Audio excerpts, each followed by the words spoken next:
மிதிலை நகர வீதியில் ராமன் நடந்து செல்லும் போது கன்னி மாடத்தில் நின்று கொண்டிருந்த சீதையை ராமன் பார்க்கிறான். சீதையும் ராமனை பார்க்கிறான். இந்த சம்பவத்தை கம்பர் எவ்வளவு அழகாக வர்ணிக்கிறார் என்றால், கண்ணோடு கண்ணினை கவ்வி ஒன்றை ஒன்று உண்ணவும் நிலை பெறாது உணர்வும் ஒன்றிட அண்ணலும் நோக்கினான் அவளும் நோக்கினான். பருகிய நோக்கு எனும் பாசத்தால் பிணித்து ஒருவரை ஒருவர் தம் உள்ளம் ஈர்த்தலால் ஒரு சிலை அண்ணலும் வாட்கண் நங்கையும் இருவரும் மாரிப்புக்கு இதயம் எய்தினார். வருங்கிலா நங்கையும் வசையில் ஐயனும் உருங்கிய இரண்டு உடற்கு உயிர் ஒன்று ஆயினார். அவனும் நோக்கினான் அவளும் நோக்கினான்.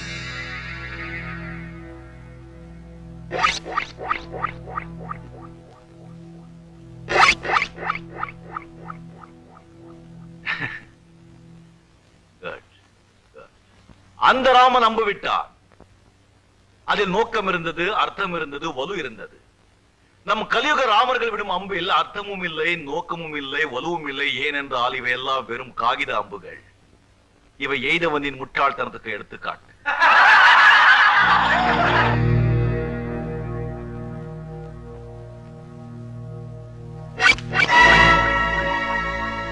Raghupathi get up. Get up. நீங்க படிக்க வந்தியா விளையாட வந்தியா? நான் படிக்கத்தான் எங்க அப்பா இந்த காலேஜே கட்டி வச்சிருக்காரு. இந்த காலேஜ் யார் கட்டினாங்க, எது கட்டினாங்கன்னு கேட்கல. சரி, உங்க அப்பா கட்டின காலேஜ்ங்கிறதுக்காக நீங்க என்ன வேணும் அக்கிரமம் செய்யணுங்கிற அர்த்தம் இல்ல. வெளியே போ. என்னையா வெளியே போ சொன்னீங்க? ஆமா. முடியாதுன்னு என்ன செய்வீங்க? நீ இந்த காலேஜ் மட்டும் இல்ல கண்ணா, வேற எந்த காலேஜுக்குள்ளேயும் நுழையாதபடி செஞ்சிடுவேன். வெளியே போ.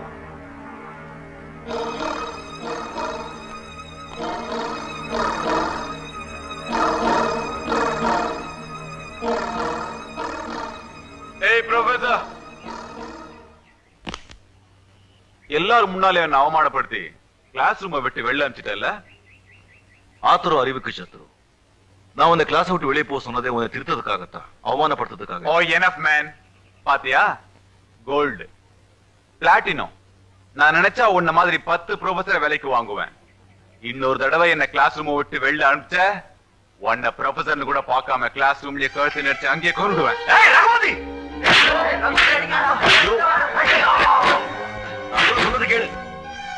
ராஜு, அண்ணே சும்மா இருக்கு. இந்த மாதிரி பொறுமை யாரும் இருக்க முடியாது. இந்த சாக்கடை புருவ நசுக்காம இருக்க மாட்டேன். ராஜு, நீங்க என் பேச்சு கேட்கல, மத்தவங்க எப்படி கேட்பாங்க? வா அண்ணே. ப்ரொஃபசர் பாலு தம்பி தீவிரி சரி வாப்பா. Sir come on. வாப்பா ரகுபதி. சார் என்ன மன்னிச்சிருங்க சார். என்ன இதெல்லாம்? நீ செஞ்ச தப்ப உணர்ந்துட்டே இல்ல, அதுவே போதும். ராஜு என்ன ஜென்ம விருதையவே பாவிக்கிறான். நான் இந்த சண்டைக்கு இதோட முற்றுப்புள்ளி வைக்கலாம்னு ஆசைப்படுறேன். ராஜு சின்ன வயசுல இருந்தே செல்லமா வளர்ந்துட்டான். கொஞ்சம் முங்கோப்பி. காலேஜ் முடிஞ்சதும் நீ வந்து என்ன சரிங்க சார். வரேன் சார்.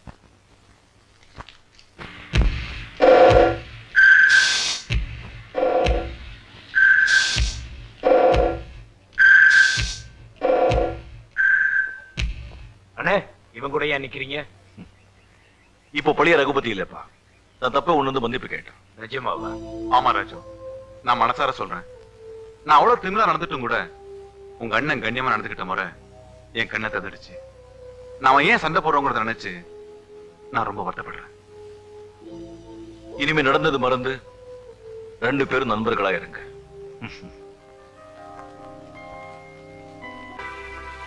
நீங்க பேசுறதெல்லாம் கேட்டுக்கிட்டு தான் இருந்தேன்.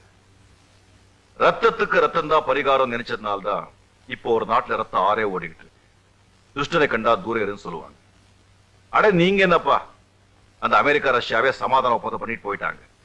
இத பாரு ராஜு, நம்ம எண்ணங்கள் நல்லா இருந்தாதான் நம்ம செயல்கள் நல்லா இருக்கும். நம்ம செயல்கள் நல்லா இருந்தாதான் நம்ம வாழ்க்கை நல்லா இருக்கும். By being good, you never feel bad. By being bad, you never feel good. அந்த பையன் திருந்திட்டான்னு நினைச்சேன், அவன் திருந்தல. ஆனா நீ என் தம்பி, நீ திருந்தி நல்லா வாழணும்னு இந்த அண்ணன் நினைக்கிறதுல என்னப்பா தப்பு? ராஜு, நீ திருந்துடவே எனக்கு நல்லா தெரியும். ஆனா அந்த ரகுபதி திருந்தவே மாட்டான். ஏதாவது சொல்லிக்கிட்டே இருப்பான். நீ ஏற்கனவே கோபக்கார, மறுபடியும் சண்டே வரும், உன் படிப்பெல்லாம் கெட்டு போயிடும். அதனால உன்னை பெங்களூர்ல படிக்க வைக்கிறதுக்கு நான் ஏற்பாடு பண்ணிட்டேன். சாரிண்ணா, நான் போக மாட்டேன். மறுபடியும் அடம் பிடிக்கிறேன். நான் இது உன் நல்லதுக்காகத்தான் சொல்றேன். இதுல கையெழுத்து போடு. உன் அண்ணன் மேல உனக்கு உண்மையான அன்பு இருந்தா இதுல கையெழுத்து போடு.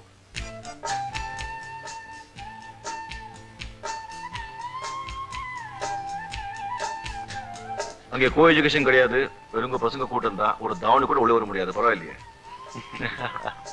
சிரிச்சு அழகா இருப்பேன், ஆனா சிரிக்க மாட்டேங்க. இல்லையார், படிச்சு பாஸ் பண்ணிட்டு வரணுங்கிற உறுதியோட போ. உறுதி இல்ல, சபதத்தோட போறேன். நான் படிச்சு பாஸ் பண்ணாதான் உங்க 2 பேரும் கல்யாணம் சொன்னதுக்கு அப்புறம் நான் எந்த தப்பும் பண்ண மாட்டேன். என்னமாப்பா, போற ஊரு பெங்களூரு, அங்க ரொம்ப குளிரு. வெளியில சொட்டு போடுறதோட நிறுத்திக்க, உள்ளேயும் போட்டுறாத. அதெல்லாம் தான் விட்டுட்டேன் மாமா. ஆமா, அண்ணேங்க இப்பதான் போன் பண்ணாரு. பிரின்சிபல் டிசில கையெழுத்து போட்டது வரேனாரு. உன்னை ரெடியா இருக்க சொன்னாரு. Sir post. ராஜு,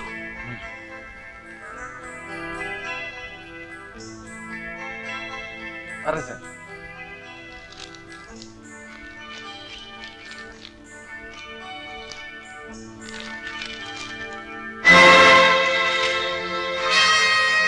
ஊரை விட்டு ஓடி போறியாடா கோழப்பயல. என் ஞாபகார்த்தமா உன் அழகான அண்ணி வரைஞ்ச உன் அன்பான அண்ணனோட ஓவியத்தையும் எடுத்துக்கிட்டு போ. ரகுபதி. ரகுபதி யாரு? கோழ. ராஜு, ராஜு, ராஜு, சும்மா என்ன பண்ற நீ? அப்பா,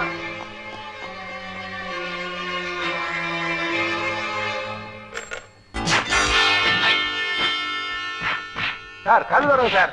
சார் கதவு தருங்க சார். ரகுபதி ராஜு சண்டை போடுறாங்க சார் உள்ள. ராஜு, ராஜு, கதவு திறப்பா. ராஜு, ராஜு,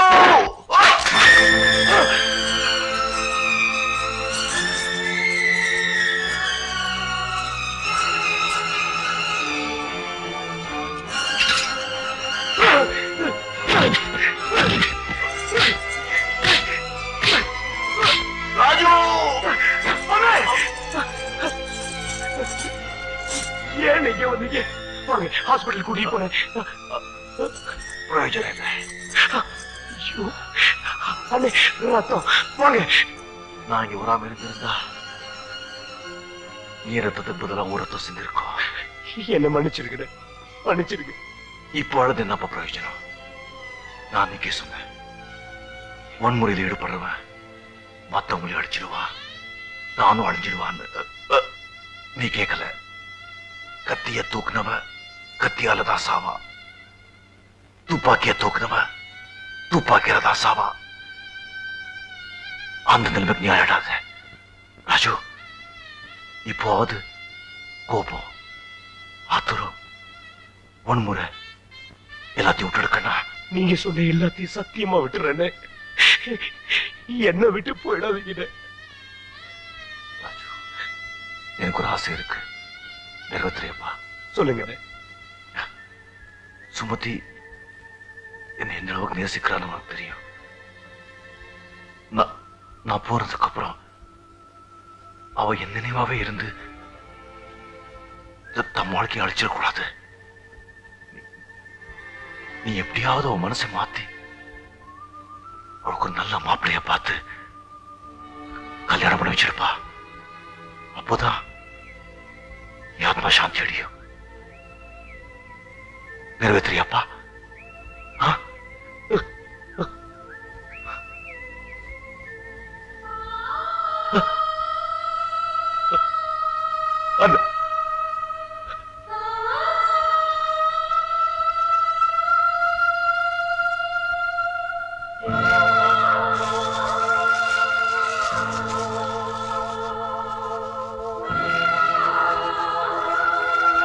பணம் இருந்தா தானே குடுக்கறதுக்கு, கடன் தான் இருக்கு. ஆமா, நீங்க என்ன வேலையா செய்றீங்க? 10 நாள்ல டெலிவரி கொடுக்க வேண்டிய காரை 20 நாள் கழிச்சு கொடுத்தா எந்த கஸ்டமர் வருவான்? உங்களுக்கு நிர்வாகம் சரியா செய்ய தெரியல. எனக்கா தெரியல? உங்களை மாதிரி ஆளுங்களை வேலைக்கு வச்சுக்கிட்டா கோடீஸ்வரன் கூட உருப்பட முடியாது. மரியாதை இல்லாம பேசுறீங்க. இந்த கேரேஜ வித்தாவது உங்க ஹலோ, வேலை செய்யறவங்களுக்கு சம்பளம் கொடுத்தாதான் அவங்களால சாப்பிட முடியும். இப்படி சத்தம் போட்டா அவங்க பிரச்சனை தீர்ந்துருமா என்ன? யோ, நீ யாரியா எங்க பிரச்சனையில தலையிட? நீ என்ன லேபர் லீடரா? ஆமா. என்ன? கோவப்படாதம்மா ராஜு, இது என் பொண்ணு தேவி. கொஞ்சம் முன்கோபக்காரு. தேவி, நான் சொல்லல, மெட்ராஸ்ல என் ஃப்ரெண்டு ராமலிங்கத்தோட மருமகன். இவருக்கு வேற இடத்துல வேலைக்கு ஏற்பாடு பண்ணிருந்தேன். அப்படியே நம்ம கராஜ் நிலைமை எடுத்து சொன்னேன். நான் கான்ட்ராக்ட் எடுத்து நடத்துறேன்னாரு. சரின்னு கூட்டிட்டு வந்துட்டேன்.